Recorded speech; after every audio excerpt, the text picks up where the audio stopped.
আজকের গল্পের গোয়েন্দা হলেন অর্জুন, যাকে সৃষ্টি করেছিলেন সমরেশ মজুমদার, যিনি জন্মগ্রহণ করেছিলেন 1944 সালের 10ই মার্চ জলপাইগুড়িতে এবং তার মহাপ্রয়াণ ঘটে 2023 সালের 8ই মে কলকাতায়। আজ আমি গল্পটি সংগ্রহ করেছি অর্জুন সমগ্র চতুর্থ খণ্ড থেকে, যে বইটি প্রকাশনার দায়িত্বে ছিলেন আনন্দ পাবলিশার্স। এদের সকলের প্রতি আন্তরিকভাবে কৃতজ্ঞতা নিবেদন করে শুরু করছি আজকের গল্প ঘুম ঘুমের সেনবাড়ি। আজ থাকলো প্রথম পর্ব।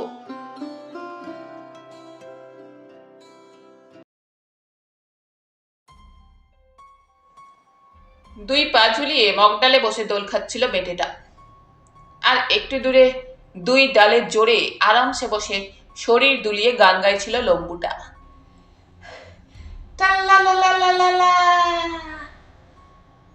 গাইতে গাইতে তার নজর পড়ল পেটের দিকে। গান থামিয়ে বলল, এই অত জোরে দোল খাস না, মগডাল ভেঙে আছড়ে পড়বি। মেটে ফিক করে হাসলো। তুই তো সবে এসেছিস, তাই কিচ্ছু জানিস না, স্বীকার করে নিল লম্বু। ঠিক আছে, মানছি, একটু বুঝিয়ে বল। বেটে থামল। ভূতেরা নিচে পড়ে যায় না, মাধ্যাকর্ষণ শক্তি ভূতেদের কবজা করতে পারে না। এই দেখ, এই আমি ডাল ছাড়লাম, পড়ছি না, কিন্তু বেশিক্ষণ শূন্যে ভাসতে পারবো না বলে আবার ডাল ধরলাম। এইখানেই মানুষের সঙ্গে আমাদের পার্থক্য। লম্বু একটু ভাবল, শূন্যে দাঁড়াতে গিয়েও সাহস পেল না। পেটে বলল, ওই গাছটাকে চিনতে পারছিস? লম্বু দেখল বিশাল চেহারার বট গাছ, তার নিচ দিয়ে একটা রাস্তা। ওই রাস্তা দিয়ে কতবার সে মানুষ হয়ে থাকার সময় যাতায়াত করেছে। বলল, ওটা তো মহা বটবৃক্ষ, অনেক বয়স, ও তলাতেই তো আমি মারা যাই। জানি বাবা, জানি, কিন্তু কিভাবে মরলি তাকে তুই জানিস? না, মরে গেলাম বুঝতেই সময় লেগেছিল। হঠাৎ দেখলাম আমার শরীর হালকা হয়ে গেছে, আমিও লাফিয়ে এ গাছ থেকে ও গাছে চলে যাচ্ছি। আমার বডিটা ওই রাস্তার উপর গোটা রাত পড়েছিল, খুব রক্ত বেরিয়েছিল। তারপর সকাল হতেই একটা সাইকেলওয়ালা আমাকে দেখতে পেয়ে ভয়ে ফিরে গেল। কিছুক্ষণের মধ্যে প্রচুর লোক ছুটে এলো। আমি মাটিতে নেমে ওদের সামনে গিয়ে দাঁড়ালুম, কিন্তু কেউ আমাকে দেখতেও পেল না, বডি তুলে নিয়ে চলে গেল। যেন ছবি দেখতে দেখতে বর্ণনা করছিল লম্বু। মরার সময় বোঝা যায় না, পরে বুঝতে হয়। ঠিক কথা, কিন্তু তোর শরীর থেকে রক্ত বের হলো কেন? তার মানে কেউ তোকে আঘাত করতে চেয়েছে, সেই আঘাতে তুই মরেছিস। তাই হবে হয়তো। তোকে খুন করা হয়েছে। কে খুন করলো জানিস? জানিস? বাহ, জেনে চুপ করে বসে আছিস, লোকটাকে শাস্তি দিবি না? শুনে লম্বু খিক খিক করে হেসে দিল খানিকটা। আমি নতুন হয়ে যা জানি, তুই পুরনো হয়ে তা জানিস না। আমরা একটা আলপিন তুলতে পারি না, কাউকে ঘুষি মারলে সে টের পাবে না। আমরা কি করে শাস্তি দেব? আগে শুনতাম ভূতেরা মানুষের ঘাড় মটকে দেয়। সেই ক্ষমতা যে ভূতেদের নেই তা মরে গিয়ে জানতে পেরেছি। বেটে একটু ভাবলো, তারপর বলল, এই যে মহা বটবৃক্ষ, তারপরে পুকুর, তারপরে দুটো বড় বেলগাছ মাঠের পাশে দাঁড়িয়ে, ওই জায়গা দিয়ে সন্ধ্যার পর হাঁটতে মানুষেরা খুব ভয় পায়। কারণ আমরা এই জায়গাটায় থাকতে খুব পছন্দ করি বলে ওদের ধারণা। আমরা ঘাড় না মটকাতে পারি, কিন্তু ভয় দেখাতে তো পারি। ভয় দেখিয়েও তো মানুষকে মারা যায়। আতঙ্কে হার্ট বন্ধ হয়ে যেতে পারে, সেটা তো করতে পারিস। তা পারি। বাহ, তবে ওই বেলগাছের দিকে যাস না। ওর একটাই একজন তান্ত্রিক ভূত, আর অন্যটায় ভৈরবী পেতনি কদিন ধরে আছেন, খুব রাগী ওরা। এখন বল, লোকটা থাকে কোথায়? কি নাম তার? বেটে উঠে এলো লম্বুর পাশে। আর ঠিক তখনই ঘুম ভেঙে গেল অর্জুনের। শরীরে ঝিমঝিমে ভাব, গলায় ঘাম।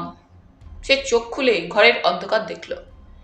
জানালার বাইরে ঝাপসা আকাশ, গাছেরা চুপচাপ দাঁড়িয়ে, বাতাস নেই। একটু ঝুঁকে পড়া ছায়া ছায়া গাছটির দিকে তাকিয়ে হেসে ফেলল অর্জুন। এরকম নিটল স্বপ্ন কি কখনো দেখেছে সে? তারপর ভূত প্রেত নিয়ে। কিছুদিন আগে অবশ্য বিভূতিভূষণ বন্দ্যোপাধ্যায়ের দেবযান বইটি পড়ছিল। মরে যাওয়া মানুষজনের আত্মাদের নিয়ে লেখা সেই উপন্যাসটি পড়তে পড়তে মনে হয়েছিল যেন সত্যি সত্যি সব ঘটেছে। নিজের কল্পনাকে পাঠকের মনে ঢুকিয়ে বাস্তব করে ফেলতে পেরেছেন বিভূতিভূষণ। কিন্তু সে তো কখনোই ভূত প্রেতে বিশ্বাস করে না। তাহলে এই স্বপ্নটা সে দেখল দেবযান পড়ার কারণে? কিন্তু বইটি তো সে 2-4 দিনের মধ্যে পড়েনি। স্টেশনে ট্রেন থেমেছিল 3 ঘন্টা দেরিতে। তখন চারপাশ অন্ধকার, কিন্তু অর্জুনের জন্য অপেক্ষা করছিল নির্মল। একসময় জলপাইগুড়ির আনন্দচন্দ্র কলেজে তার সহপাঠী ছিল নির্মল। তারপর সে কোথায় গিয়েছে জানা ছিল না অর্জুনের। সপ্তাহখানেক আগে হঠাৎ চিঠি পেল নির্মলের। চিঠির ভাষাও একটু অভিনব। প্রিয় বন্ধু, আশা করি ভালো আছো। মাত্র কয়েকটা বছর, তবু তুমি এরই মধ্যে যে খ্যাতির সিঁড়ি ভেঙে ওপরে উঠেছ, তাতে আমার সম্পর্কিত স্মৃতিতে ধুলো জমা অস্বাভাবিক নয়। তবু একদা সহপাঠী হিসেবে কিছু দাবি তো আমার থাকতেই পারে। পড়াশোনা আর আমার হয়নি। কলেজের পরেই আচমকা একটা চাকরি পেয়ে গিয়েছিলাম খবরের কাগজের বিজ্ঞাপনের দৌলতে। মালদহ শহর থেকে 30 মাইল দূরে এই জনপদটির নাম ঘুমঘু। এখানে কোনো রেল লাইন নেই। 2টি বাস শহর থেকে যাওয়া আসা করে। কিন্তু এখানকার প্রতিটি মানুষ নিজের নাম লিখতে পারে। এমন একটি বর্ধিষ্ণু জনপদ সচরাচর দেখা যায় না। এখানকার সবচেয়ে ধনী পরিবারের কর্তা মারা যাওয়ার পর তার স্ত্রী বিজ্ঞাপন দিয়েছিলেন ম্যানেজার নিয়োগের জন্য। আমি সেই চাকরিটি করছি। সম্প্রতি এই পরিবারের একজনের অস্বাভাবিক মৃত্যু হয়েছে। পুলিশ তদন্ত করে কোনো কিনারা করতে পারেনি।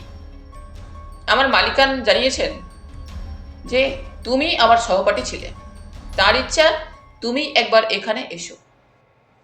বন্ধু হিসাবে আমিও কি তা আশা করতে পারি না? সঙ্গে কিভাবে আসবে তার বিশদ লিখে দিলাম। আমায় আগে জানালে আমি স্টেশনে অপেক্ষা করব। ইতি নির্মল কুমার রায়।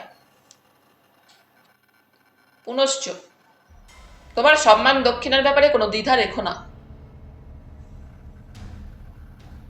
নির্মলকে ভুলে যাওয়ার কোনো সুযোগই নেই। দারুণ ব্যাডমিন্টন খেলতো সে, আর অদ্ভুত অদ্ভুত গল্প বলতো। কারো কারো স্মৃতিশক্তি খুবই প্রবল হয়। নির্মলেরও ছিল। এখন সে মালদার কাছে একটি গ্রামে রয়েছে, যার নাম ঘুমঘু। এই নামটা হঠাৎই আকর্ষণ করলো অর্জুনকে। দার্জিলিংয়ে যাওয়ার পথে ঘুম নামে যে জায়গা আছে, তার বিকল্প নাম আর হতে পারে না। কিন্তু ঘুম আর ঘুম ঘুম এক নয়। তারপর সেখানে একজনের অস্বাভাবিক মৃত্যু ঘটেছে বলে তার ডাক পড়েছে।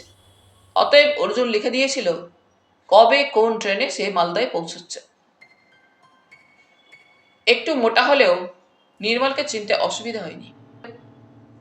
প্ল্যাটফর্মে তাকে জড়িয়ে ধরে বলেছিল নির্মল, আমার অনুরোধ তুমি রাখবে কিনা সন্দেহ ছিল। অর্জুন হেসে বলেছিল, আমরা কিন্তু তুই তোকারি করতাম। সঙ্গে সঙ্গে তুইতে চলে গিয়েছিল নির্মল। রাস্তায় তোর অসুবিধা হয়নি তো? না, ট্রেনটা খামোকা লেট না করলে ভালো লাগতো। রাত 9টার পর মালদা স্টেশনের বাইরেটা এমন কিছু নির্জন হয়ে যায় না। গাড়ি এনেছিল নির্মল। Tata Sumo. গাড়িতে উঠে বসল। বলল, রাস্তা ভালো না, ঘন্টাখানেক লাগবে। এখানে কিছু খেয়ে নিবি? সামনেই ভালো দোকান আছে। অর্জুন মাথা নেড়ে না বলে দিল। দ্রুত গাড়ি চলে এলো শহরের বাইরে। তখন বোঝা গেল অন্ধকার কতটা ঘন। অর্জুন জিজ্ঞেস করলো, তুই কি একাই থাকিস? হ্যাঁ, ওই বাড়ির এক পাশে আউট হাউস আর এক পাশে গেস্ট হাউস। আমি আউট হাউসে থাকি।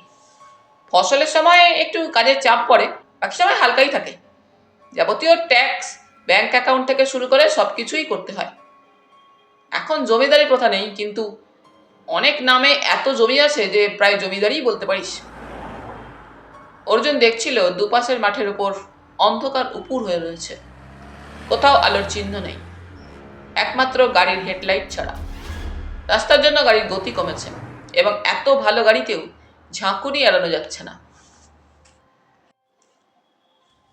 যে ভদ্রলোকের অস্বাভাবিক মৃত্যু হয়েছে তিনি কে? আমাদের পুরনো ম্যানেজার।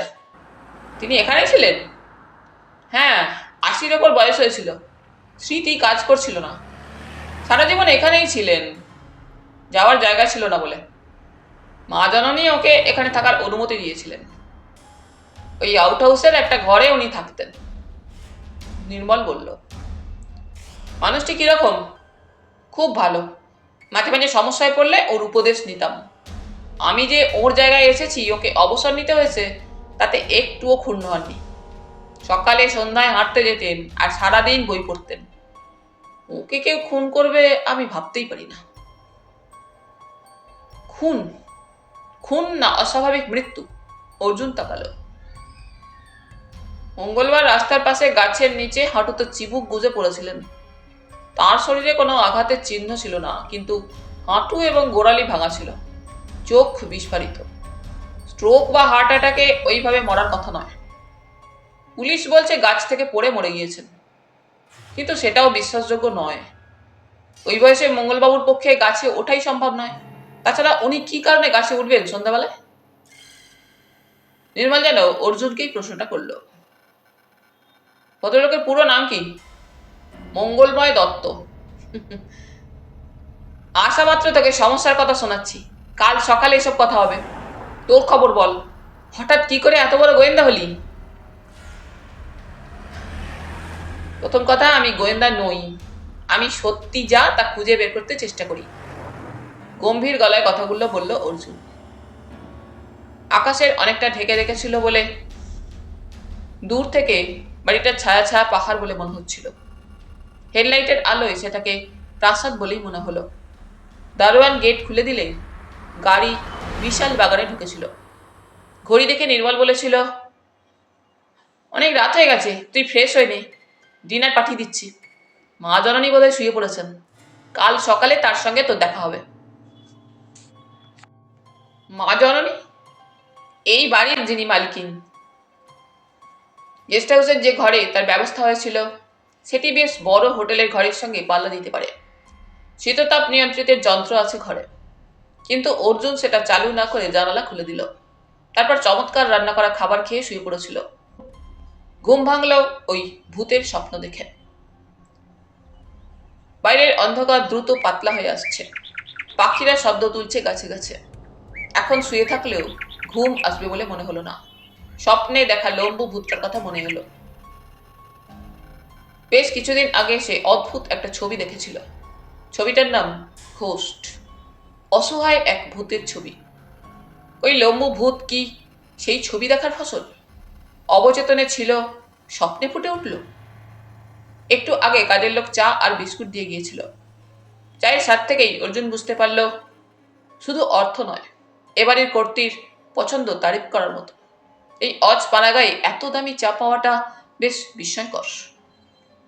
7:30টায় দরজায় টোকা পড়ল।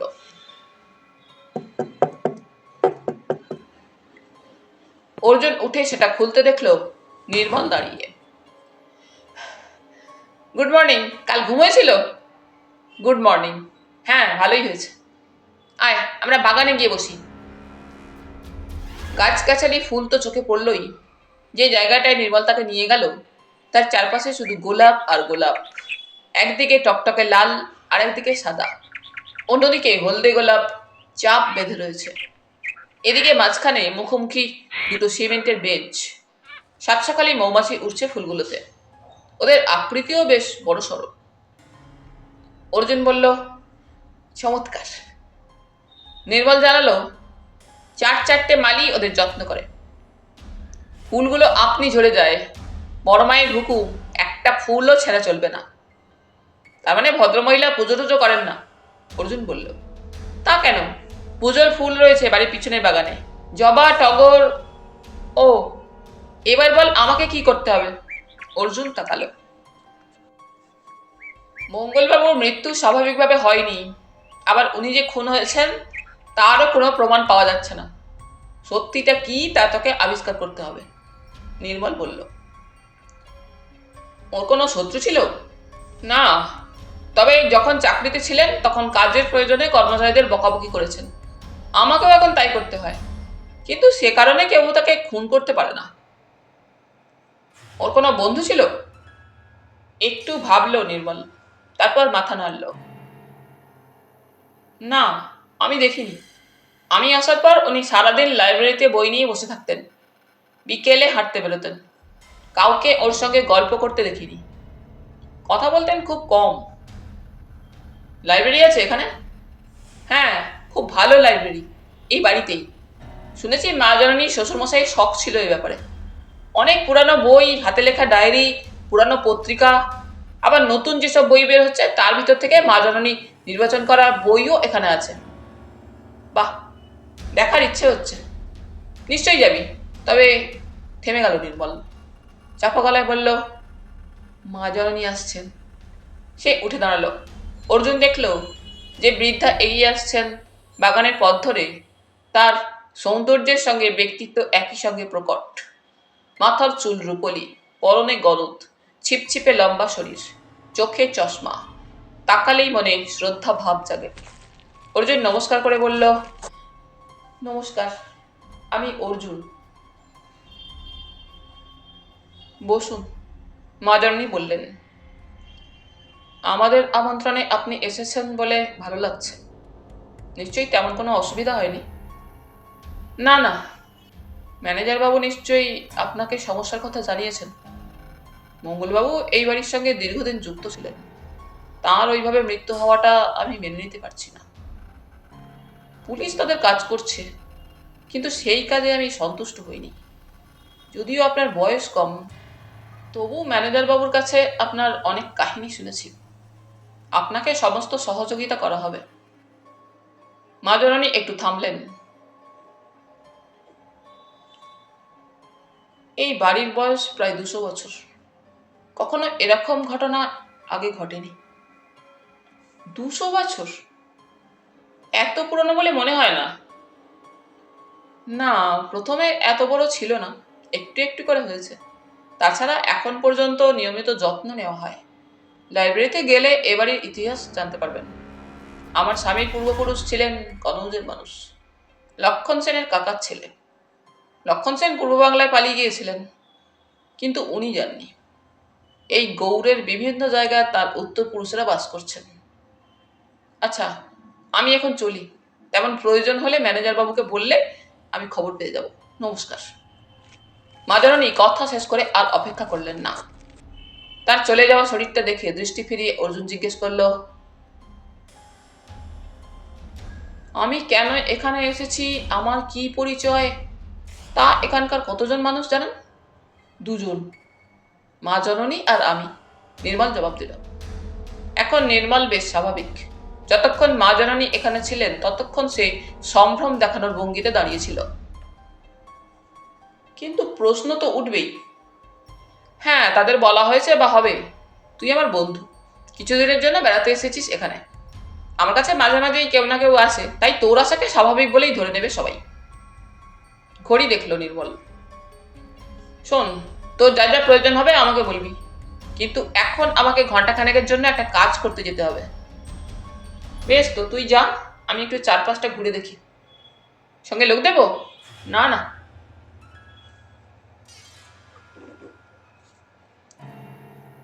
দিনের আলোয় বাড়ির সামনের বাগানটাকে ভালো করে দেখলো অর্জুন। এই বাগান আর বাগানের পিছনের বাড়িটাকে দেখে মনে হলো 200 বছর ধরে এরা অনেক ঘটনার সাক্ষী হয়ে আছে। ওই অত বড় দোতলা বাড়িতে কত লোক থাকেন এখনো জানা হয়নি। মা জননী নিশ্চয়ই একা থাকেন না এখানে। এই সময় লোকটিকে দেখতে পেল অর্জুন। কাট্টা গোট্টা চেহারার একটি খাটো মানুষ, যার ঘাড়ের ওপর মাথাটাকে ঈশ্বর বসিয়ে দিয়েছেন কোনো গলা তৈরি না করে। একটা ঝাঁকড়া গাছের আড়াল থেকে তাকে লক্ষ্য করছে। ওরকম বিভৎস মুখ এর আগে অর্জুন কখনো দেখেনি। সে পা বাড়াতেই চিতাবাঘের গতিতে লোকটা যেন অদৃশ্য হয়ে গেল। গাছটার কাছে পৌঁছে কোথাও আর লোকটাকে সে দেখতে পেল না। ধন্দে পড়ল অর্জুন, লোকটা কে? বাগানে ঘুরছে যখন, তখন নিশ্চয়ই এই বাড়িতেই থাকে। চেহারার উপর মানুষের হাত নেই, কিন্তু ভাবভঙ্গি এমন রহস্যময় কেন? এবাড়ির লোক হলে তো এগিয়ে এসে কথা বলতে পারত। গেট খুলে বের হলো অর্জুন। যে রাস্তা দিয়ে গত রাতে এসেছিল সেই রাস্তা ধরে খানিকটা হাঁটতেই দুপাশে বাড়ি, ঘর এবং দোকান চোখে পড়ল। সাইকেলে লোকজন যাচ্ছে। একটা চায়ের দোকানের সামনে কিছু মানুষ খবরের কাগজ নিয়ে গুলতানি মারছে। তাদের কেউ কেউ ওর দিকে তাকালো, নিজেদের মধ্যে কথা বলল। অর্জুন দাঁড়াতেই তাদের একজন জিজ্ঞেস করলো, কিছু বলবেন? অর্জুন এগিয়ে গেল। এখানে সিগারেটের দোকান কোথায় পাবো? ওই মোড়ে। কিন্তু আপনি নিশ্চয়ই সেনবাড়িতে এসেছেন? লোকটি জিজ্ঞেস করল। হ্যাঁ। ওদের যে কোনো কাজের লোককে বললেই তো এনে দিত। আসলে আমি সেনদের অতিথি নই, আমার সহপাঠী ওই বাড়িতে ম্যানেজারের চাকরি করে, ওর কাছেই এসেছি। তাই কাউকে কিছু বলতে সংকোচ হলো।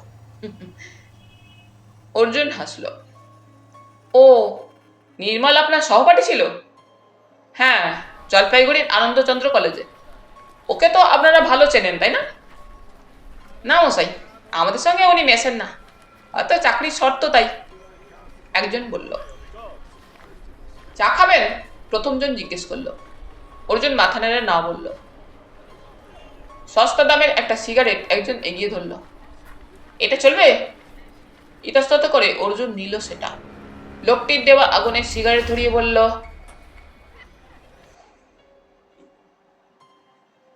যাই বলুন, আপনাদের গ্রামের নামটি বেশ সুন্দর, ঘুম ঘুম। হ্যাঁ, মালদার অনেক গ্রামের নামই সুন্দর। ঘুম ঘুম নামটা কেন রাখা হয়েছিল? অর্জুন জিজ্ঞেস করল। লোকটি পাশের ব্যক্তির দিকে তাকালো। সে মাথা নাড়ল। কি জানি, বোধহয় এখানে এলে লোকের ঘুম পেয়ে যেত। নাম নিয়ে কখনো মাথা ঘামায়নি, তবে। লোকটা একটু ভাবলো। দক্ষিণ পাড়ার গজেন দাদু জানলেও জানতে পারেন। সিগারেট যে দিয়েছিল তাকে অর্জুন জিজ্ঞেস করলো, গজেন দাদুকে? এ গ্রামের সবচাইতে প্রবীণ মানুষ। ওর ছেলের বয়সই 80 পেরিয়েছে। সবাই বলে উনি এখন 100, অথচ দিব্যি হেঁটে চলে বেড়ান। বাহ, আলাপ করতে ইচ্ছে করছে। দক্ষিণ পাড়াটা কোন দিকে? ওই মোড় থেকে ডান দিকে মিনিট 20 গেলেই দক্ষিণ পাড়া। আরো কিছুক্ষণ গল্প করলো অর্জুন। মানুষগুলোর মন সাদাসিধে, গল্প করার পুঁজিও বেশি নেই। তবে সেনবাড়ির সঙ্গে যে দূরত্বে আছে তা কথাবার্তা স্পষ্ট। নির্মল ওদের এড়িয়ে চলে বলে তাকে এরা পছন্দ করে না। ওদের কাছ থেকে বিদায় নিয়ে লোকটির নির্দেশিত পথে দক্ষিণ পাড়ার দিকে হাঁটতে লাগলো অর্জুন। মিনিট 20-র মধ্যে মোটামুটি জনবসতি এলাকায় পৌঁছে গেল সে। এক প্রৌঢ়কে জিজ্ঞেস করতেই গজেন দাদুর হদিশ পেয়ে গেল। গজেন দাদু? উনি তো একটু আগেই হাঁটতে গেলেন। নিশ্চয়ই ধারে কাছে কোথাও আছেন। অর্জুন ওর বয়সটাকে মনে করে বলল। হাসলেন প্রৌঢ়। না ভাই, 100 বছরের লোকটা 8 ঘন্টা হাঁটে। যান না ওই মাঠপথ দিয়ে, ওকে দেখতে পাবেন। হাতে লাঠি দেখলেই চিনবেন। মাঠপথ মানে ফসল তুলে ফেলার পর মাঠের মধ্যে দিয়ে যে পায়ে চলার পথ তৈরি হয়েছে। পরিষ্কার রাস্তা ছেড়ে ওই বয়সের মানুষ কেন মেঠো পথে হাঁটবেন বুঝতে পারল না অর্জুন।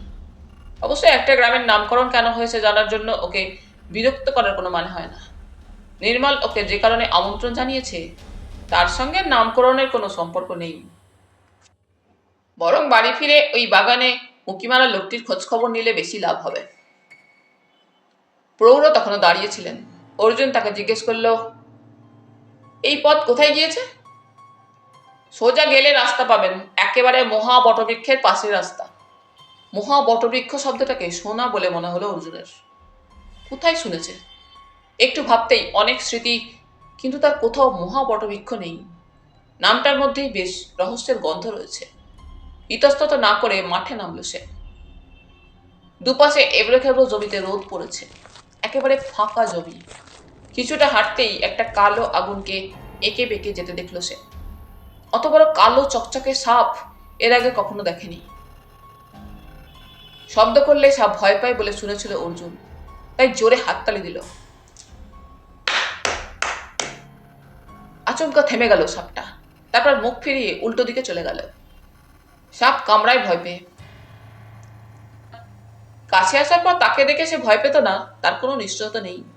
চোখের আড়ালে সাপ চলে গেলে পা বাড়ালো অর্জুন। মাঠটা শেষ হতেই ঝোপ জঙ্গল পথ মাঝখান দিয়ে হঠাৎই কানে এলো, কে যায়? অর্জুন দাঁড়ালো। ঝোপের পাশে একটা পাথরের উপর যে বৃদ্ধ বসে আছেন হাতে লাঠি নিয়ে, তিনি যে গজেন দাদু তাতে কোনো সন্দেহ নেই। আমি অর্জুন। কোন গায়ের মানুষ? আগে আমি জলপাইগুড়িতে থাকি, সেন বাড়িতে বেড়াতে এসেছি। তাই তাই এ পথে হাঁটা চলা কেন? আপনার খোঁজে এসেছিলাম। আমার খোঁজে? আমাকে চেনা হলো কি করে? এখানে এসে শুনতে পেলাম। কাছে এসো। অর্জুন এগিয়ে গিয়ে প্রণাম করল। প্রণাম করলে কেন? আপনি জ্ঞান বৃদ্ধ মানুষ, এই বয়সেও এত সক্রিয়, তাই। প্রথম কথা, আমার জ্ঞান সম্পর্কে তোমার কোনো ধারণা নেই। আর বয়স্ক মানুষ মানেই ভালো মানুষ হবে তারও কোনো ঠিক নেই। কেন খোঁজ করছিলে? এই গ্রামের নাম কেন ঘুম ঘুম হলো তাই জানতে আগ্রহ হয়েছে। ও। বৃদ্ধ চোখ বন্ধ করলেন। অর্জুন লক্ষ্য করছিল ওর শরীরে কোনো মেদ নেই। খাটো চেহারা, মাথায় ছোট ছোট সাদা চুল খাড়া, মুখে হাতে সময় কিলবিল করছে, অথচ গলার স্বর এখনো স্পষ্ট। মুখ তুললেন বৃদ্ধ। ঠাকুরদার কাছে শুনেছি ডাকাতরা মানুষকে গুম করে এখানকার জঙ্গলে এনে খুন করত। কেউ কোথাও গুম হয়ে গেছে শুনলেই লোকে বুঝতো তাকে এখানে আনা হয়েছে। ওই গুম থেকে ঘুম হয়ে গেল কথাটা। আর একটা ঘুমে বেশি না হয়ে চালু হয়ে গেল ঘুম ঘুম। তবে এখানকার মানুষ একসময় কাজ করার চেয়ে ঘুমোতে বেশি পছন্দ করত। ওই সেনেরা যাদের বাড়িতে তুমি উঠেছ, তারা তো প্রথমে গায়ে সব জমি জমা কিনে নিয়েছিল। তখন ওরা এখানে থাকতো না, রাজরক্ত ছিল তো ওদের শরীরে। তারপর জমিদারি দেখতে বাড়ি তৈরি হলো, কিন্তু সব জমি রাখতে পারলো না। ওই বাড়িতে মঙ্গলা নামের একজন ম্যানেজার ছিল। ওই বাড়িতে অনেক বই আছে। খুব পড়াশোনা করতো ও লোকটা। আমার কাছে মাঝে মাঝে আসতো, বলতো ওই বাড়িতে অনেক বই আছে, সেখানে নাকি হাতে লেখা অনেক খাতাও আছে।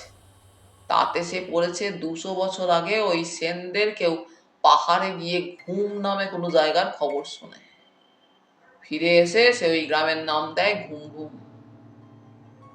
এবার তুমি আমার বাঁ হাতটা ধরো, অনেকক্ষণ বসে থাকলে হাড়ের জোরগুলো দুর্বল হয়ে যায়। বৃদ্ধ হাত বাড়ালেন। অর্জুন তার হাত ধরলে তিনি অন্য হাত লাঠির ওপর রেখে ধীরে ধীরে সোজা হয়ে দাঁড়ালেন।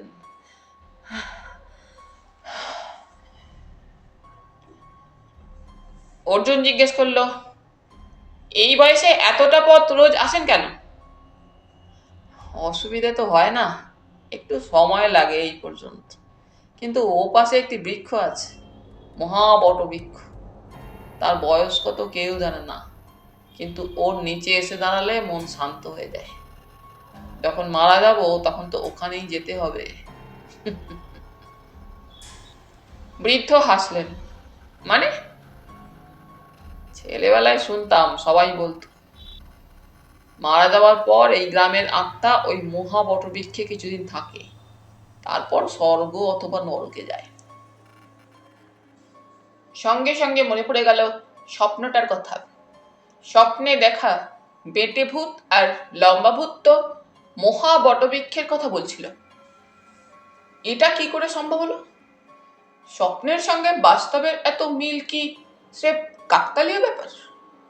মহা বটবৃক্ষ শব্দটা তো সে আগে শোনেনি। অর্জুন জিজ্ঞেস করল, আপনি কি বাড়ি ফিরে যাচ্ছেন? যাব, আগে মহা বটবৃক্ষকে প্রণাম করব, তারপর। লাঠিতে ভর করে গজেন দাদু ধীরে ধীরে হাঁটছিলেন। তার পাশে সতর্ক হয়ে চলছিল অর্জুন, কারণ তার ভয় হচ্ছিল বৃদ্ধ যে কোনো মুহূর্তে পড়ে যেতে পারেন। খানিক বাদে একটা চওড়া মাটির রাস্তায় চলে এলো ওরা, এবং দূর থেকেই গাছটাকে দেখে বট গাছ বলে চিনতে অসুবিধা হলো না। কিন্তু এত বিশাল চেহারার বট গাছ এর আগে কখনো দেখেনি সে। যেন আকাশ আড়াল করে রেখেছে। হঠাৎ মাথাটা ঝিমঝিম করে উঠল। এ কি করে সম্ভব? কাল রাত্রে যে স্বপ্ন দেখেছিল সেই বেঁটে এবং ডম্বু ভূতেরা তো এইরকম দেখতে গাছে বসে গল্প করছিল। অবশ্য গাছটাকে স্পষ্ট দেখেনি, কিন্তু ডালপালায় বেশ মিল আছে। গাছের নিচে পৌঁছে গজেন্দ্রদাদু দুটো হাত মাথার ওপর ঠেকিয়ে বিড়বিড় করতে লাগলেন। অর্জুন চারপাশে তাকালো। গজেন্দ্রদাদুর প্রণাম শেষ হতেই সে জিজ্ঞেস করলো, আপনি তো রোজ এখানে আসেন। এই গাছের নিচেই মঙ্গলা বাবুর মৃতদেহ পড়েছিল, আপনি কি দেখতে পেয়েছিলেন? মঙ্গলা? না না, মঙ্গলা তো এখানে মারা যায়নি। শুনেছি গাছের নিচে ওর মৃতদেহ পাওয়া গিয়েছিল। গাছ তো এই গায়ে একটা নেই। গায়ে ঢোকার পথে কোনো গাছের তলায় তাকে পাওয়া গিয়েছে। সবাই বলে গাছ থেকে পড়ে গিয়ে সে মরেছে। ওই ৮০-র উপর বয়সে উনি গাছে উঠতে গেলেন কেন? তা আমি কি করে বলবো ভাই, আমাকে বলে তো ওঠেনি। লম্বুভূত স্বপ্নে বলেছিল মহা বটবৃক্ষের নিচে সে মারা যায়। তাহলে ভূতেরাও মিথ্যে কথা বলে? অর্জুন জিজ্ঞেস করলো, আপনার এত বছরের স্মৃতিতে কি এখানে কারো মরার কথা আছে? না ভাই, এখানে মরতে হলে অনেক পুণ্য দরকার। এই যে গাছের ডাল দেখছো, এখানে আমাদের প্রিয় আত্মারা কিছুদিন বাস করেন। তারপর যার যেমন কর্মফল সেই মতো নিজের জায়গায় চলে যেতে হয়। আমার প্রাণ শরীর থেকে বের হলেই এই গাছে চলে আসতে হবে আমাকে। কথাগুলো শেষ করে পিছন ফিরলেন গজেন্দ্রদাদু। আপনি ভূত আছে বলে বিশ্বাস করেন? আত্মা আছেন, মানুষের শরীরে থাকেন। শরীর নষ্ট হয়ে গেলেও তিনি থাকেন, কিন্তু আজ পর্যন্ত কেউ তাদের দেখতে পায়নি। ভাই, পৃথিবীর বেশিরভাগ মানুষ বিশ্বাস করেন ভগবান আছেন। এই যে সবাই কালী দুর্গার প্রতিমা গড়ে পুজো করেন, কেউ কি তাদের স্বচক্ষে দেখেছে? শুনেছি ঠাকুর রামকৃষ্ণ মা কালীকে দর্শন করেছিলেন, তুমি তো করনি। তাহলে কি তুমি বলবে ঠাকুর রামকৃষ্ণ মিথ্যেবাদী? কি জবাব দাও। গজেন্দ্রদাদু হাসলেন। কঠিন প্রশ্ন। বারংবার এখানে এসে থমকে যায় অর্জুন। বিজ্ঞান কোনো অলৌকিক কাণ্ড বিশ্বাস করে না। যুক্তি দিয়ে যার বিচার হয় না তা বাতিল করে।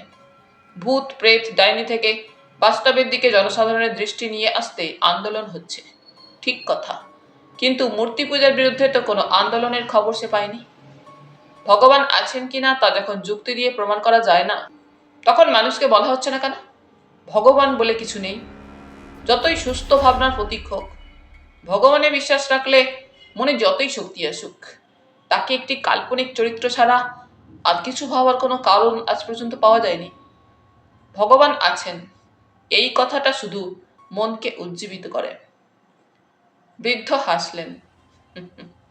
পারবে না, অস্বীকার করতে পারবে না। অর্জুন মহা বটবৃক্ষকে ভালো করে দেখল। এই দিনের আলোয় অজস্র পাতা আর ডালপালা কিরকম রহস্যময়। বৃদ্ধ বললেন, আচ্ছা চলি, আবার দেখা হবে ভাই। দাঁড়ান, আমি আপনার সঙ্গে যাচ্ছি। না ভাই, তুমি সঙ্গে গেলে মনে হবে কারো সাহায্য ছাড়া আমি হাঁটতে পারবো না, মনে ভয় ঢুকবে, ফলে কাল আর একা বেরোতে পারবো না। কিন্তু আপনার উচিত নয় একা হেঁটে যাওয়া। এতকাল তো হাঁটলাম, খারাপ কি হবে? পুড়ে মরে যাব? সেটা তো এখন শুয়ে শুয়েও যেতে পারি, তাই না? বৃদ্ধ হাসলেন। আচমকা জিজ্ঞেস করলো অর্জুন, আচ্ছা এখানে কোনো বেলগাছ আছে? বেলগাছ এখানে? না নেই, আমি তো দেখিনি। অর্জুন খুশি হলো। স্বপ্নের সঙ্গে বাস্তবের কোনো মিল নেই, এবং সেটাই ঠিক। তুমি বেলগাছের কথা জিজ্ঞেস করলে কেন? শুনেছি, মানে গুজব চাউর আছে, বেলগাছে ব্রহ্মদৈত্য থাকেন। হ্যাঁ, খুব পবিত্র গাছ।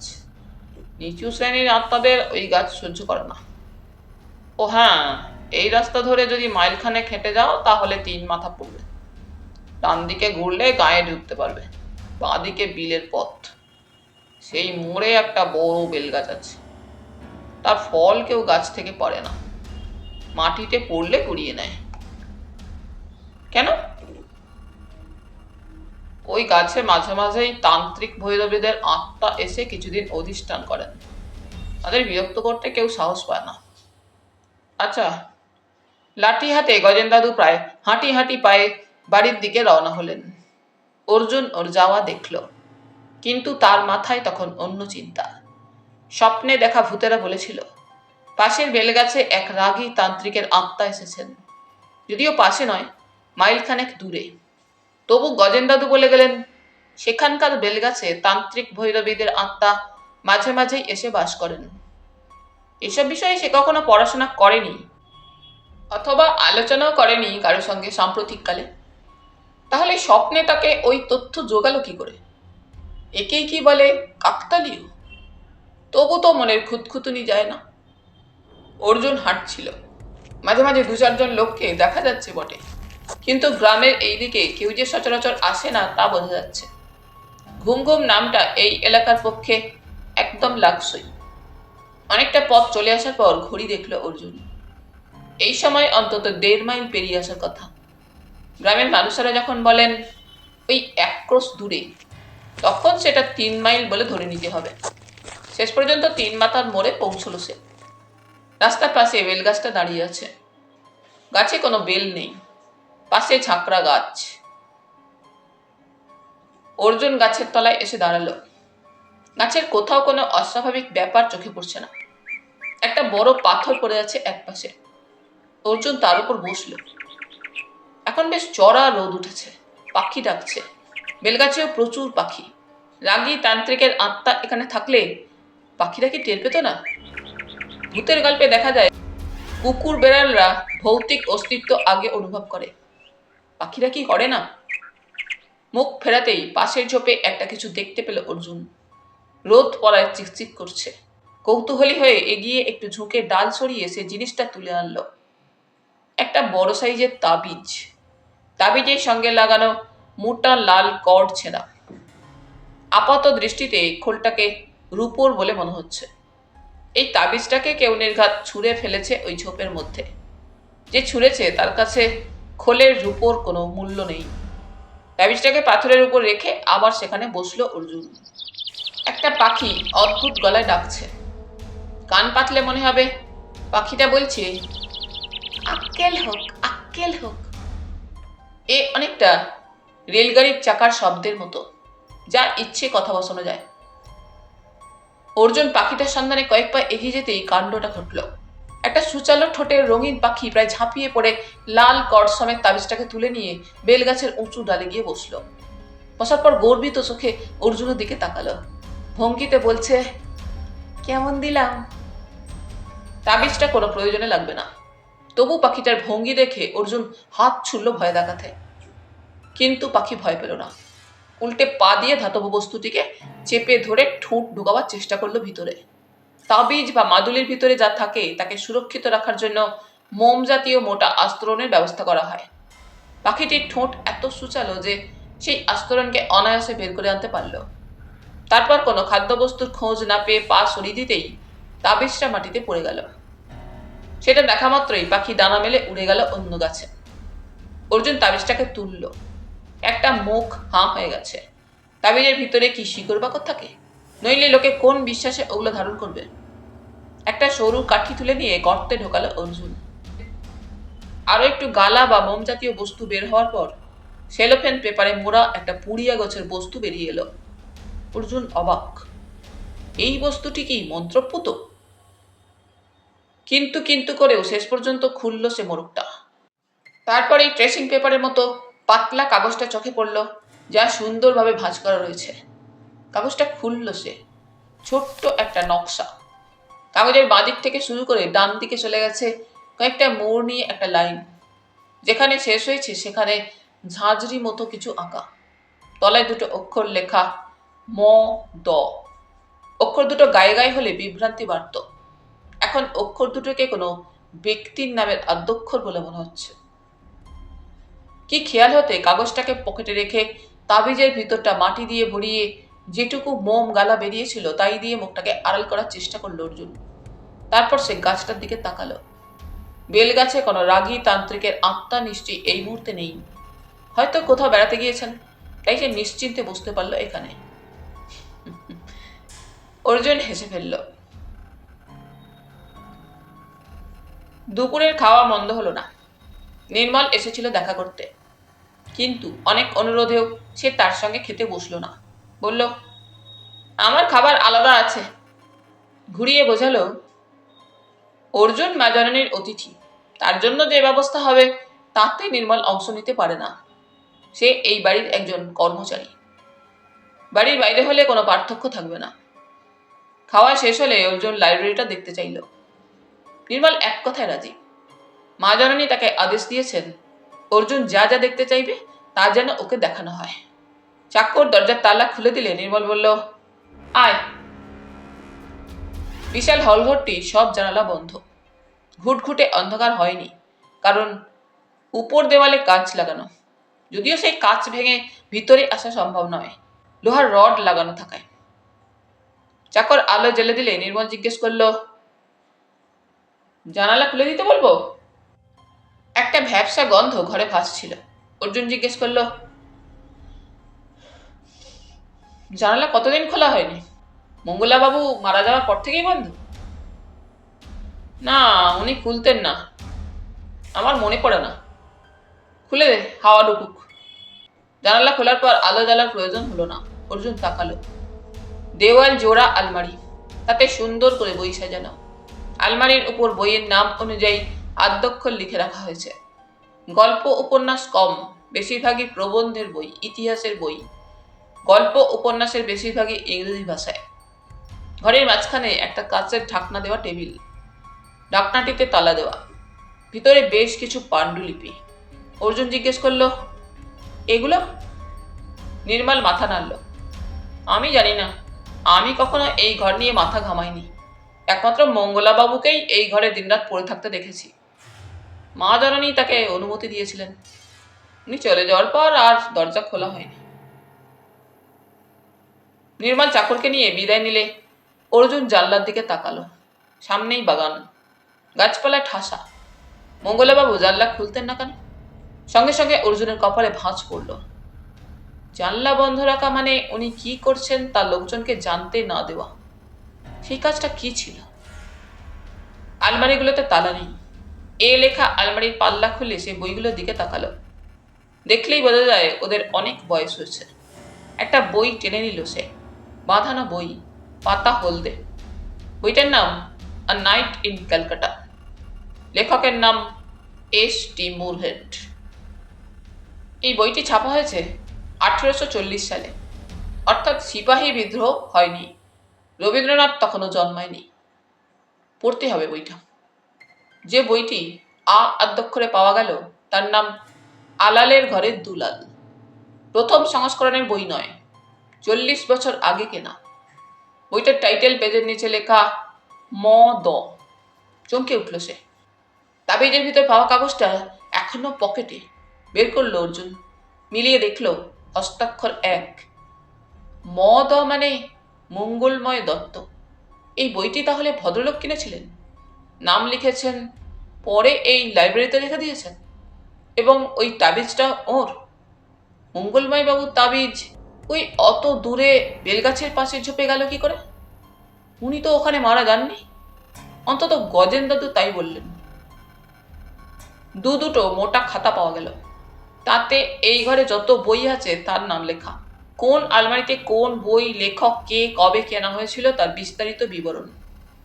মোট বইয়ের সংখ্যা 1121। বইগুলোর ওপর চোখ বোলাতে বোলাতে থমকে গেল সে আলালের ঘরের দুলালের পাশের তারিখ দেখে। এই বইটি কেনা হয়েছিল 1861 সালে, যে বছর রবীন্দ্রনাথ জন্মেছিলেন। অথচ এখানকার আলমারিতে যে বইটি রয়েছে সেটি কেনা হয়েছে 1961 সালে। যদি প্রথম কেনা বইটি হারিয়ে যায় অথবা নষ্ট হয়ে যায়, তাহলে দ্বিতীয় তারিখটির উল্লেখ এখানে থাকার কথা। এরকম বেশ কিছু বই যা দ্বিতীয়বার কেনা হয়েছিল তার তারিখ খাতায় লেখা রয়েছে। প্রথম বইটি না পাওয়ায় যদি মঙ্গলময় বাবু নিজের নামের আদ্যক্ষর লেখা বই পাঠাগারে দান করে থাকেন, তাহলে খাতায় দান করার তারিখ লিখলেন না কেন? কোনো কারণ ছাড়াই আলালের ঘরে দুলাল পড়তে শুরু করলো সে। বাংলা ভাষা এই কিছুদিন আগেও কত কাঁচা ছিল।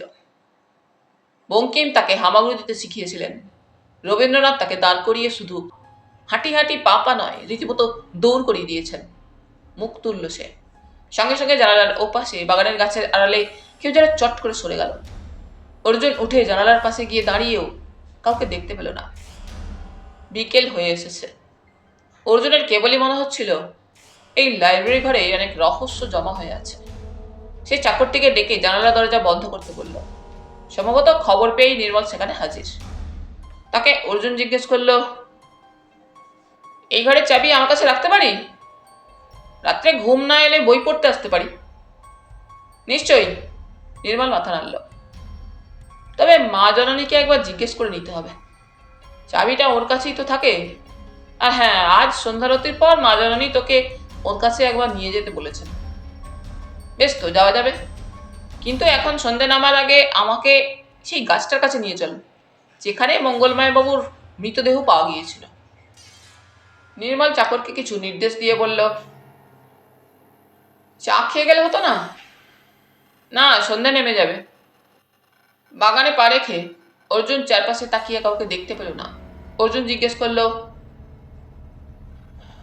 তোদের এই বাড়িতে একটা লোক থাকে। লোকটার গলা বলে কিছুই নেই, মুখটাকে বিভৎস বললে কম বলা হবে। চেহারাটা বেশ গাট্টা গোট্টা। কে রে? তুই কি করে জানলি? নির্মল অবাক। দেখেছি।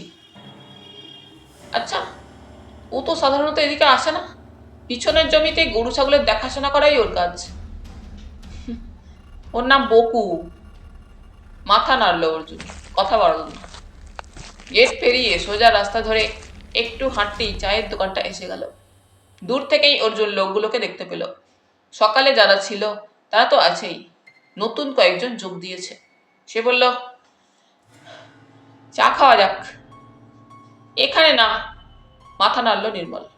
না কেন? এখানে চা খেলে আমার চাকরি চলে যাবে। ও, আমি খেলে কোনো সমস্যা হবে? কাঁধ নাচালো নির্মল। অর্জুন চায়ের দোকানের সামনে পৌঁছে বলল, একটা চা ভালো করে। দোকানদার নির্মলের দিকে তাকালো। অর্জুন বলল, ও খাবে না। তারপর ঘুরে দাঁড়িয়ে যে লোকটা সিগারেট দিয়েছিল সকালে তাকে বলল, আপনাকে ধন্যবাদ। কেন? আপনি বললেন বলেই গজেন দাদুর সঙ্গে পরিচয় হলো। দারুণ মানুষ। তবে দেখলাম উনি আত্মায় বিশ্বাস করেন। বললেন এই গ্রামের গাছগুলোই নাকি তারা থাকেন। লোকটির মুখে এখনো অস্বস্তি স্পষ্ট। অর্জুন জিজ্ঞেস করলো, চা চলবে? মাথা নাড়ল লোকটি। একটু আগে খেয়েছি। নির্মলের পাশে দাঁড়িয়ে চা খেতে খেতে অর্জুন দেখল আড্ডাধারীরা একটু ওপাশে সরে গেছে এবং নিজেদের মধ্যে কথাবার্তা বলছে না। অথচ সকালে সে যখন এখানে ছিল তখন এমন দৃশ্য ছিল না। ব্যাপারটা যে নির্মলের উপস্থিতির কারণেই হচ্ছে তাতে কোনো সংশয় নেই।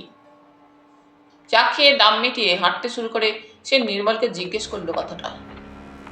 নির্মলও যেন চলে আসতে পেরে হালকা হয়েছে। বলল,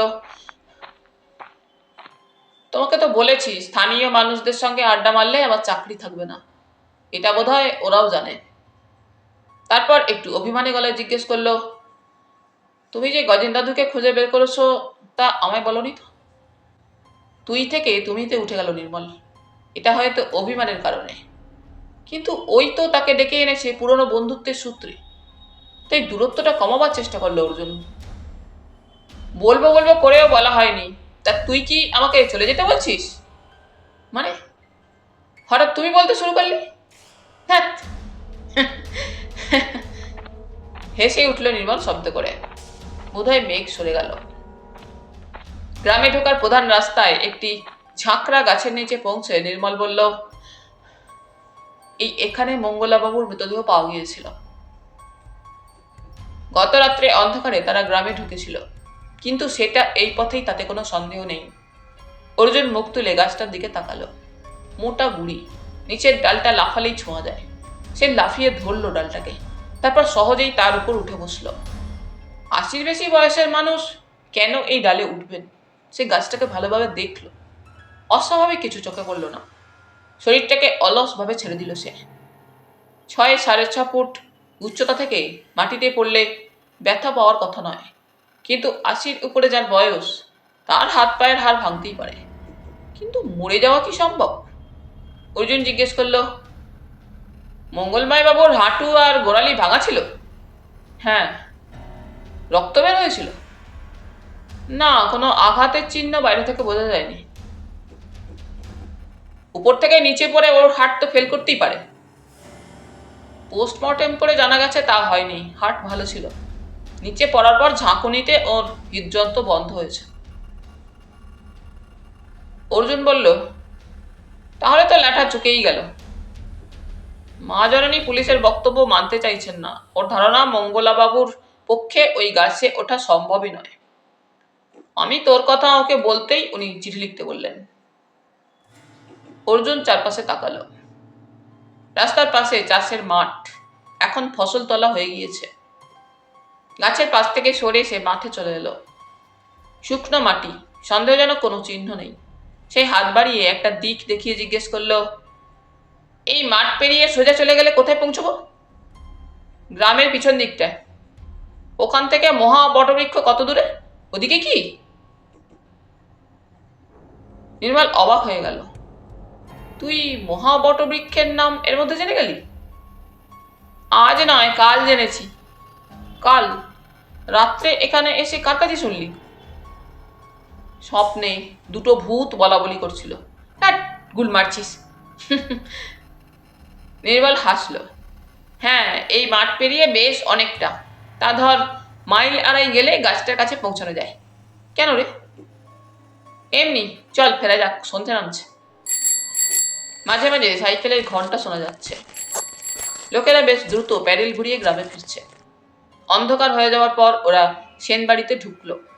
নির্মল বলল, তুই ফ্রেশ হয়ে নে, আমি আধ ঘন্টা পরে আসছি। নির্মল চলে যাচ্ছিল। অর্জুন তাকে ডাকলো, নির্মল বল। ফিরে তাকালো নির্মল।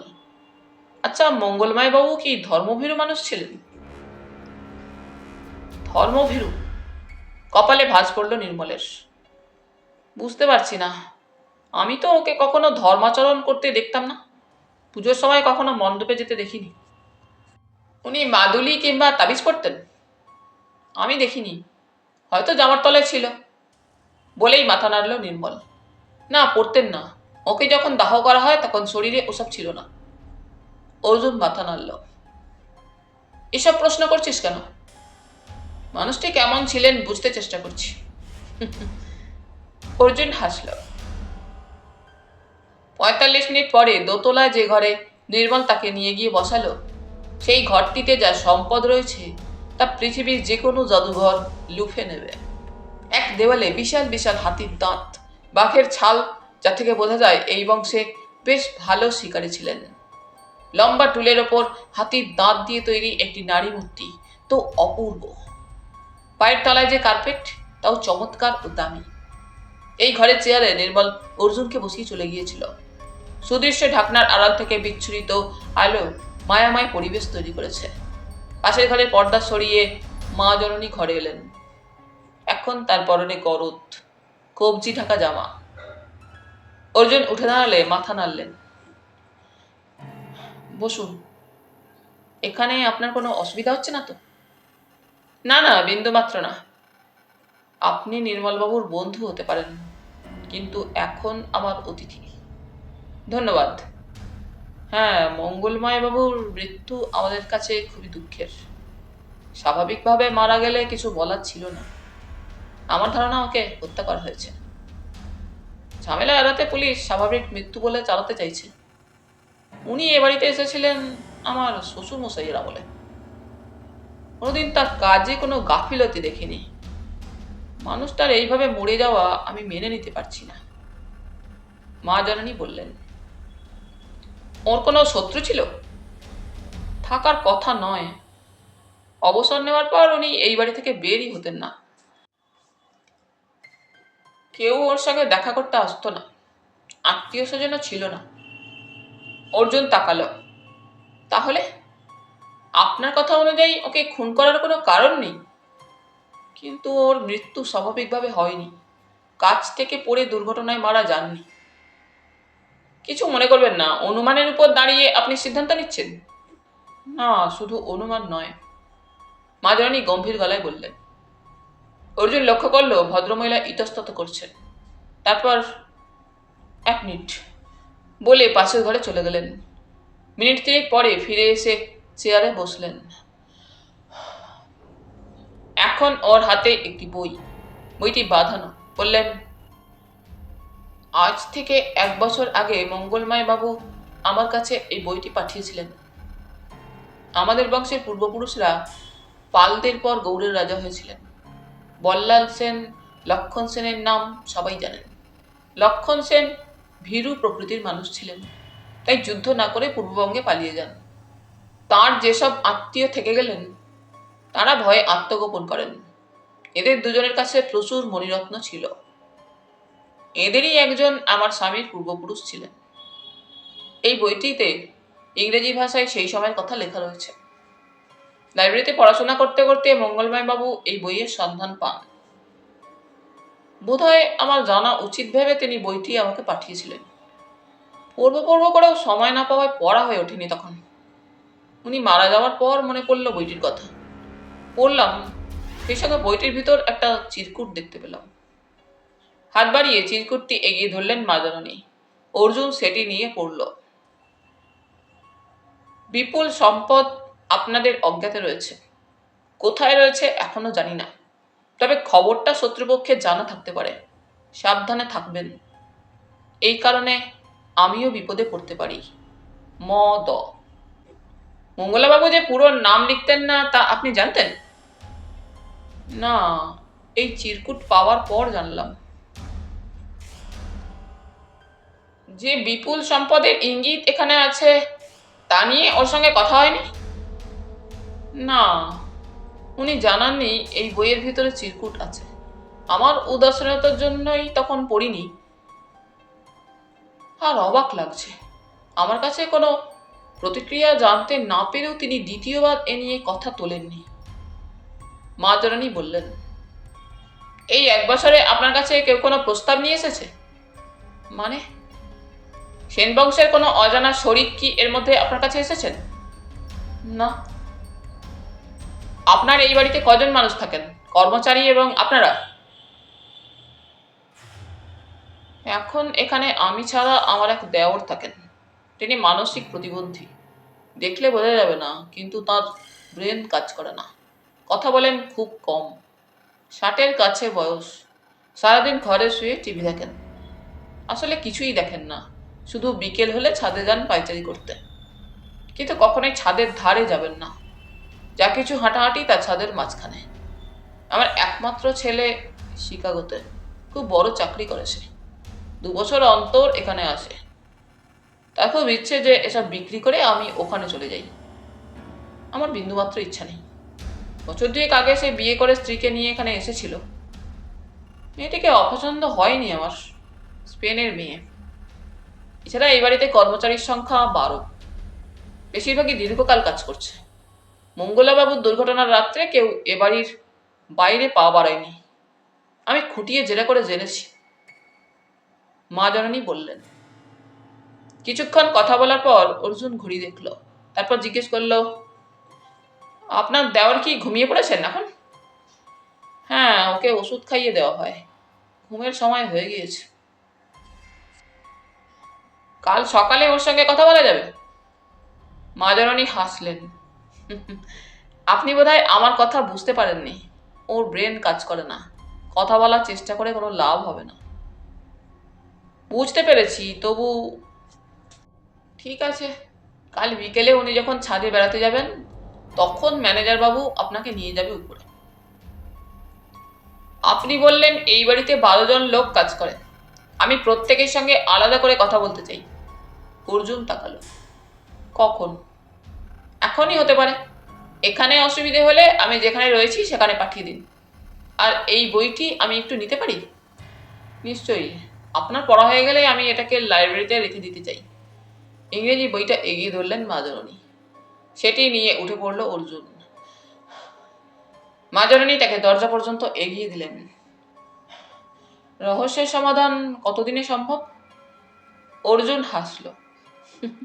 আগে প্রমাণিত হোক এর মধ্যে রহস্য রয়েছে, তাহলে নিশ্চয়ই সমাধানের চেষ্টা করব।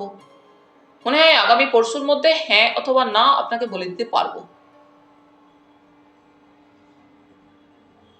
বইটার নাম ডেজ আফটার হি ফ্রেড।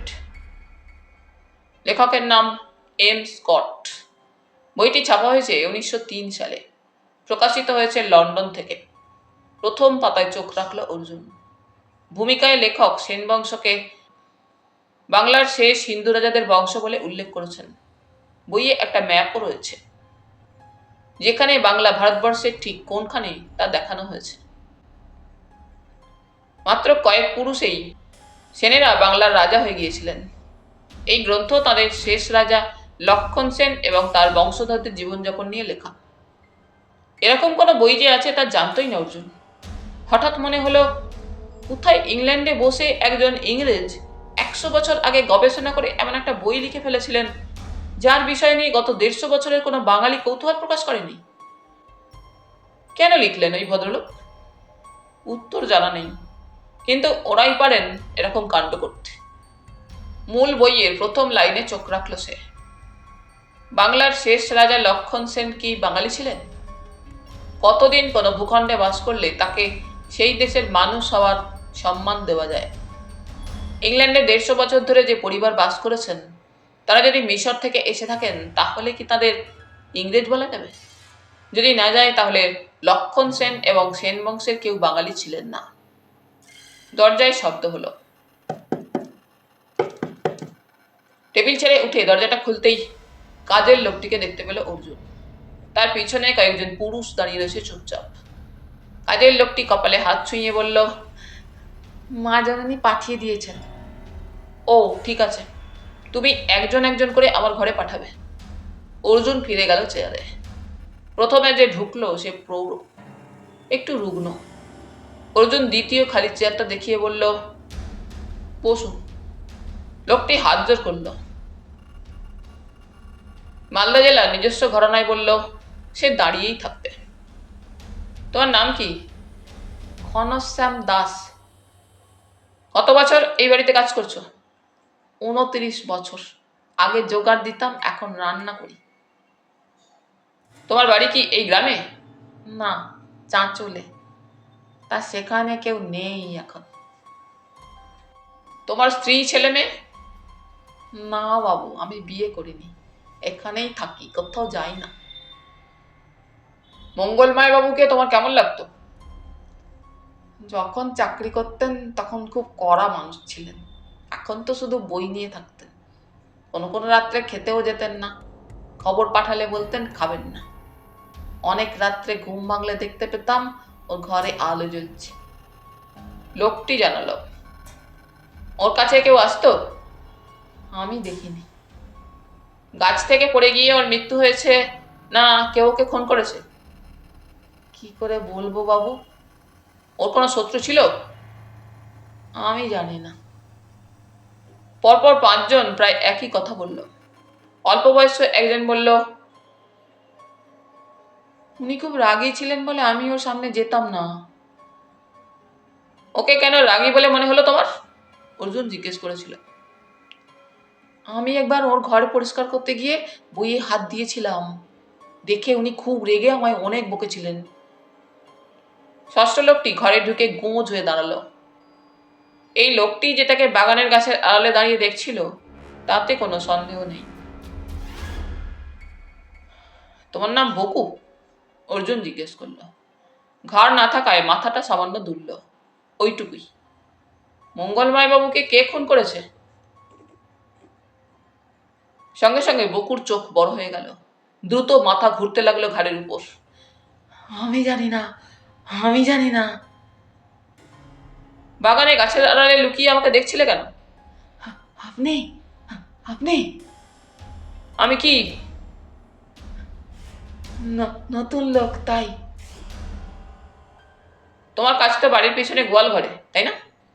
হ্যাঁ, 5টা গাই, 3টে দুধ দেয়। মঙ্গলময় বাবুকে তুমি দেখেছো? হ্যাঁ।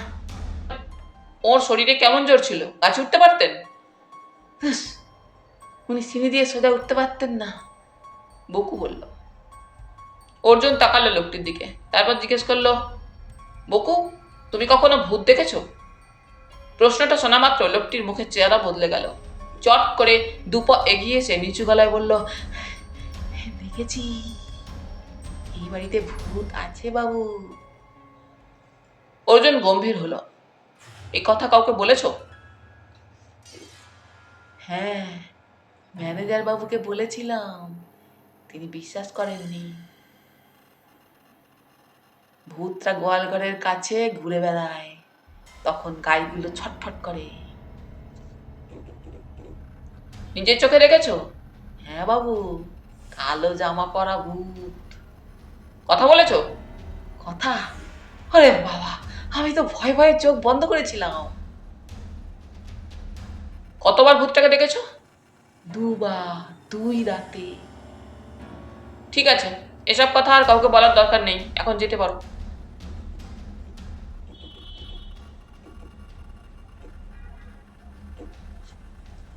স্কট সাহেবের বইটা শেষ করতে রাত 12:30 বেজে গেল।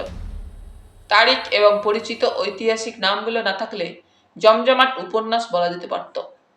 লক্ষণ সেন যত ধন সম্পদ নিয়ে যেতে পেরেছেন, তড়িঘড়িতে তার 10 গুণ পড়েছিল গৌড়ের রাজপ্রাসাদে। অষ্টাদশ অশ্বারোহী সেগুলো দখল নেওয়ার আগেই লক্ষণ সেনের নিকট আত্মীয়রা তার অনেকটাই সরাতে পেরেছিল। লক্ষণ সেনের হাতে রাজশক্তি থাকায় তিনি গৌড় থেকে পূর্ব বাংলায় পালিয়ে যাওয়ার সময় ভয়ঙ্কর নদীগুলো পার হতে সক্ষম হয়েছিলেন। কিন্তু সেই সুযোগ অন্য আত্মীয়দের ছিল না। তারা লুকিয়ে পড়েছিল গৌড়ের কাছাকাছি গ্রাম অঞ্চলে। শত্রুদের ভয়ে এদের কয়েক পুরুষ আত্মপ্রকাশ করতে সাহসী হয়নি। অর্জুন বই বন্ধ করল। এই বাড়ির পূর্বপুরুষের কি নাম ছিল? লক্ষণ সেনের কে হতেন তিনি? মঙ্গলময় বাবুর লেখা চিরকুট প্রমাণ করছে যে তিনি সেন বংশের এই শরীরকে গবেষণার বিষয়বস্তু করেছিলেন। কেন? সেই ধন সম্পদের সন্ধান নিতে চেয়েছিলেন? সে কারণেই কি তিনি নিজের বিপদের আশঙ্কা করেছিলেন? ব্যাপারটা যদি এরকম হয়ে থাকে, তাহলে মা জননীর সন্দেহ সঠিক, ওকে খুন করা হয়েছে। যে মানুষটির শরীর গাছে ওঠার পক্ষে অনুপযুক্ত, তিনি গাছ থেকে পড়ে গিয়ে মারা গেছেন বলা চলে না। কিন্তু তার শরীর যেখানে পাওয়া গিয়েছে, তার চেয়ে বহু দূরে ঝোপের মধ্যে তাবিজটাকে পাওয়া গেল কেন? চিরকুটের লেখার সঙ্গে তাবিজের কাগজের লেখার বিন্দুমাত্র পার্থক্য নেই। সকালে নির্মল দেখা করতে এলো। কিরে, কি বুঝছিস? এখনো অন্ধকারে। সে কি? নির্মল অবাক হলো। এটা কি পিসি সরকারের ম্যাজিক? না, তা বলছি না। শোন, অর্জুন বলল, আমি একবার থানায় যেতে চাই, গাড়ি পাওয়া যাবে? নিশ্চয়ই, মা জাননী বলেছেন তোর যা দরকার তা তোকে দিতে। কখন যাবি? এখনই, রোদ বাড়ার আগে ঘুরে আসি। তোদের ড্রাইভার নিশ্চয়ই থানার রাস্তা চেনে, ওকে বলে দে। আমি সঙ্গে যাব? নির্মল তাকালো। না, দরকার নেই। নির্মল বোধহয় একটু ক্ষুণ্ণ হলো, কিন্তু কথা বাড়ালো না। ড্রাইভারের বয়স হয়েছে, গাড়িরও। খুব শান্ত ভঙ্গিতে গাড়িটা চলছিল। দুপাশের বাড়িঘর পিছিয়ে গেলে অর্জুন জিজ্ঞেস করলো, কতক্ষণ লাগবে? গতি বাড়ালে তাড়াতাড়ি হবে, বৃদ্ধ জবাব দিলেন। তখনই খেয়াল হলো, এই লোকটিকে তার কাছে অন্যান্যদের সঙ্গে পাঠায়নি নির্মল, ফলে একে জেরা করা হয়নি। আপনি তো সেনবাড়িতেই থাকেন? না, পাশের পাড়ায় আমার বাড়ি। রাত্রে ডিউটি না থাকলে বাড়ি ফিরে যাই। রাত্রে কি প্রায় ডিউটি করতে হয়? খুব কম। অর্জুন ইচ্ছে করেই আর কোনো প্রশ্ন করল না, কিন্তু ওর মনে হলো ড্রাইভার ভদ্রলোক যেন আরো প্রশ্ন শুনবেন বলে তৈরি হয়ে আছেন। ওই যে থানা। আঙুল তুলে দূরের বাড়িটাকে দেখালেন ড্রাইভার। মাঠের এক পাশে আম কাঁঠালের গাছের ছায়ায় সুন্দর একটা বাড়ি। দেখলে মনে হবে কোনো মহাপুরুষের আশ্রম। সামনে যদিও একটা বোর্ডে লেখা রয়েছে থানা। গাড়ি থেকে নেমে কোনো পুলিশকে দেখতে না পেয়ে বারান্দায় উঠল অর্জুন। ভিতর থেকে গলা ভেসে এলো, আসুন, ভিতরে আসুন। পর্দা সরিয়ে ভেতরে ঢুকতেই তিনজন মানুষকে চোখ বন্ধ করে বসে থাকতে দেখল অর্জুন। সাধারণত কারো স্মৃতির উদ্দেশ্যে সম্মান জানাতে নীরবতা অবলম্বনের সময় আমরা এরকম মুখ করে বসে থাকি।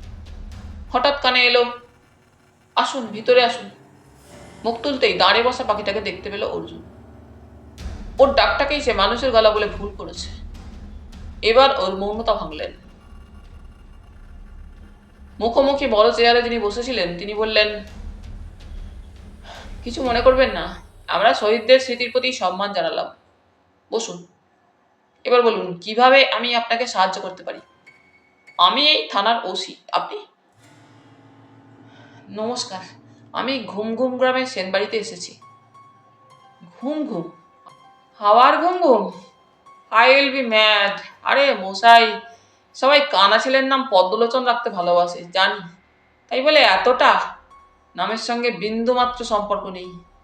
আমি চেয়েছিলাম পুরো 1 বছরে আমার এলাকায় একটাও ক্রাইম থাকবে না। নো খুন, নো চুরি, নো রেপ, নাথিং। ব্যাস, বছরের শেষে আমি মহাশান্তির এপারের থেকে প্রাইজটা পেয়ে যাব। চাইলে কি হবে? দেবে এরা?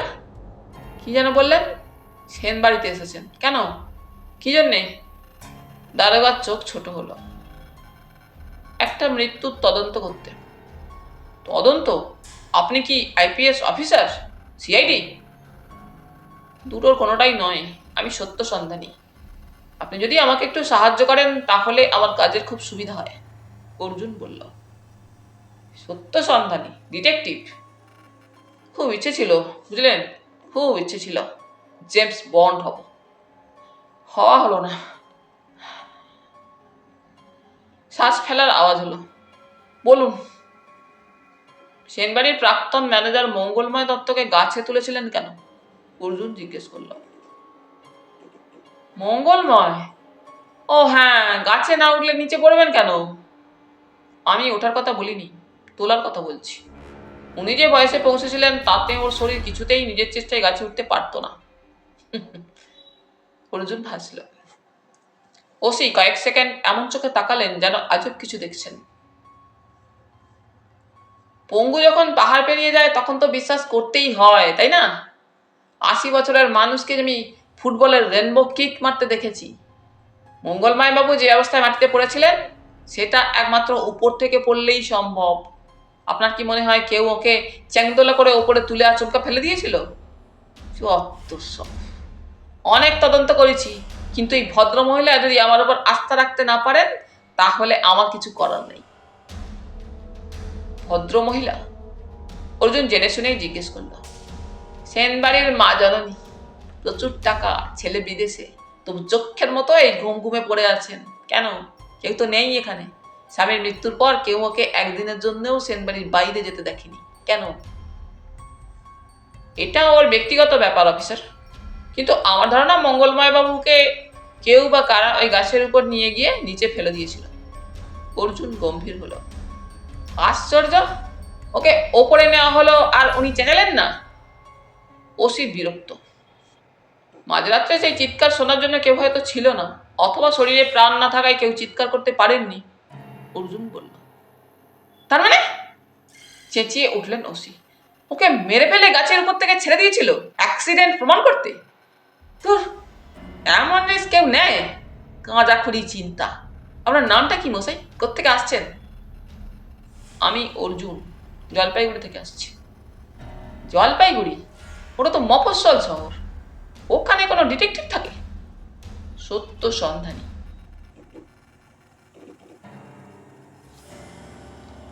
এই সময় যে দুজন উর্দি পরা মানুষ এতক্ষণ চুপচাপ বসেছিলেন তাদের একজন সাত তাড়াতাড়ি উঠে ওসির কানের কাছে মুখ এনে ফিসফিসিয়ে কিছু বলতেই ওসির চোখ বড় হলো। হ্যাঁ স্যার। লোকটি মাথা নাড়ল। নমস্কার নমস্কার অর্জুন বাবু, আসলে আপনি এত ইয়ং বুঝতে পারিনি। কে না শুনেছে আপনার নাম? আপনি নর্থ বেঙ্গলের গর্ব, বাট মানুষ মাত্রই ভুল করে। আপনি কিছু মনে করবেন না, মহামানুষ তো নন। পোস্টমর্টেম রিপোর্ট বলছে উপর থেকে পড়ে গিয়ে হাড়গোড় ভেঙেছে, সাডেন শকে প্রাণ বেরিয়ে গেছে। এটা বিজ্ঞানসম্মত ব্যাপার। চা খাবেন? ওসি বিগলিত। ধন্যবাদ। আপনি কি খুব ব্যস্ত? আমি না, না, একেবারেই না। আসলে আমার এখানে কোনো ক্রাইম হয় না। তা বলুন কি করতে হবে? আমাদের এসপি সাহেব আপনার কথা খুব বলেন। চলুন একটু ঘুরে আসি। অর্জুন উঠে দাঁড়ালো। চলুন। ওসি উঠলেন। এই, আমি একটু ওকে নিয়ে সাইট সিইং এ যাচ্ছি। তোমরা থানায় থাকবে। চলুন। আমার জিপটাই নিই, রাস্তা ভালো নয়। সেনবাড়ির ড্রাইভারকে অপেক্ষা করতে বলে পুলিশের জিপে উঠে বসলো অর্জুন। ড্রাইভারের পাশে ওসি, তার পাশে অর্জুন। খারাপ লাগে বুঝলেন, খুব খারাপ লাগে। ওসি নিচু গলায় বললেন। কোন ব্যাপারে? অর্জুন তাকায়। যখন দেখি আমাদের উপর মানুষের আস্থা নেই, তখন মুচড়ে পড়ি। গ্রামের মানুষ যখন জানবে সেন মা জননী আমার উপর আস্থা রাখতে না পেরে জলপাইগুড়ি থেকে আপনাকে এনেছেন রহস্য সমাধানের জন্য, তখন বুঝতেই পারছেন। ওসির গলাটা অন্যরকম শোনালো। এ কি বলছেন? আপনার সাহায্য ছাড়া আমার পক্ষে কোনো রহস্যের সমাধান করা সম্ভবই নয়। এই আপনি আপনার গাড়িতে আমাকে নিয়ে যাচ্ছেন, এটাই তো আপনার উদারতা। আপনারা 5টা ঝামেলায় থাকেন, কখনো একটু আধটু ভুল হতেই পারে। আমি তো ম্যাজিশিয়ান নই যে আপনার চেয়ে বড় কিছু করে দেখাবো। যদি ভুল হয়ে থাকে তাহলে সত্যি কি ছিল সেটা দেখার চেষ্টা করি। সবই নয় বলল অর্জুন। তারপরে একটু থেমে জিজ্ঞেস করলো, মঙ্গলময় বাবুকে যে গাছের নিচে পাওয়া গিয়েছে সেখানেই চলুন। এতদিন পরে সেখানে কি কোনো ক্লু খুঁজে পাবেন? কিছু কি বলা যায়? তাহলে বন্ধুরা, আজ এই পর্যন্তই। গল্প পাঠ তোমাদের ভালো লেগে থাকলে তোমাদের কাছে আবারও অনুরোধ থাকলো, লাইক, শেয়ার এবং সাবস্ক্রাইব করে তোমাদের মূল্যবান মতামত পাঠানোর জন্য। ধন্যবাদ।